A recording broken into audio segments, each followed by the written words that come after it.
আমি বলবো না কে কার প্রতিপক্ষ, তবে আমার কোনো প্রতিপক্ষ নাই, আমি কারো শত্রু নই।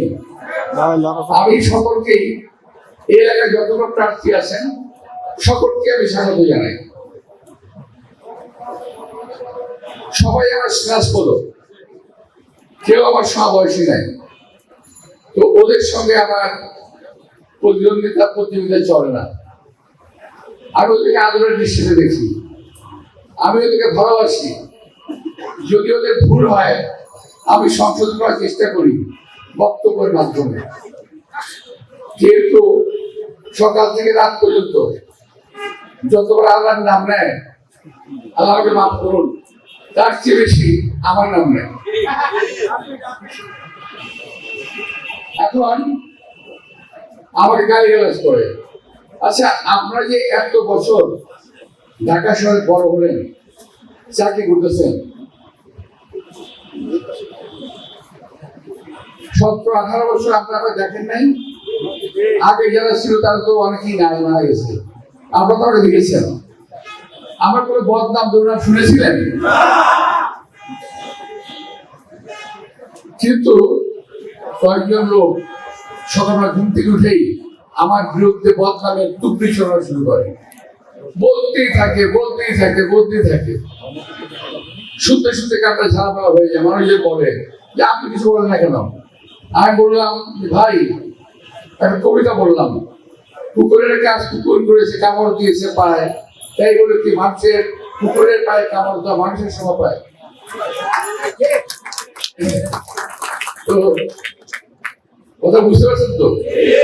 কবিতাটা ছোটবেলায় করেছিলাম যে ওর কাজও করুক, কামড়ে বকাবকি করা করুক, আমি তো বকতে পারি না, আমার তো বয়স হয়েছে, আমার সঙ্গে আমার ছেলে আছে,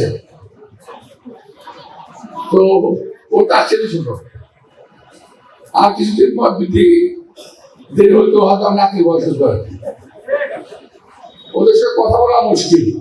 আমি বললাম যে সমস্ত কথা না বলে বাবা আমার বাসায় আসো, চা নাস্তা খাও, কথা বলি। উনি বললেন আমি নাকি সন্ত্রাসী কাজে হুমকি দিয়েছি। আচ্ছা বলেন, আমার বাসায়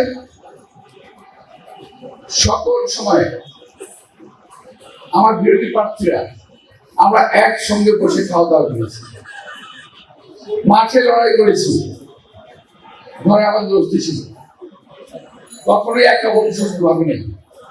এখন মনে হচ্ছে একে একজন অপরজনকে শত্রু ভাবা শুরু করেছিলাম না, আমি কাউকে শত্রু ভাবি না, আমি শত্রু ভাবতে চাইও না। যে এখন অবস্থান এখন দাঁড়িয়েছে যে আমি কেন রিয়েক্ট করি না, আমাকে রিয়েক্ট করাতেই হবে। আপনাকে বুঝতে পারছেন? আমি প্রতিক্রিয়া দিলেই তার একটা লাভ হয়ে যায়। ভাই আমার তো বয়স হয়েছে, আমি তো বুঝি, আমি কি সুযোগ দেবো তোমাকে? আমি সে সুযোগ দেবো না। তুমি কেউ যত মারা করো, আমার দরকার নাই। ওদের সোশ্যাল মিডিয়ায় দেখলাম এক ভদ্রলোক আমার পক্ষে লিখেছে, বলছে তুমি যতই কেউ করো, মির্জা আব্বাস তোমার কিচ্ছু করবে না, ওনার কুত্তা পেলানোর অভ্যাস নাই।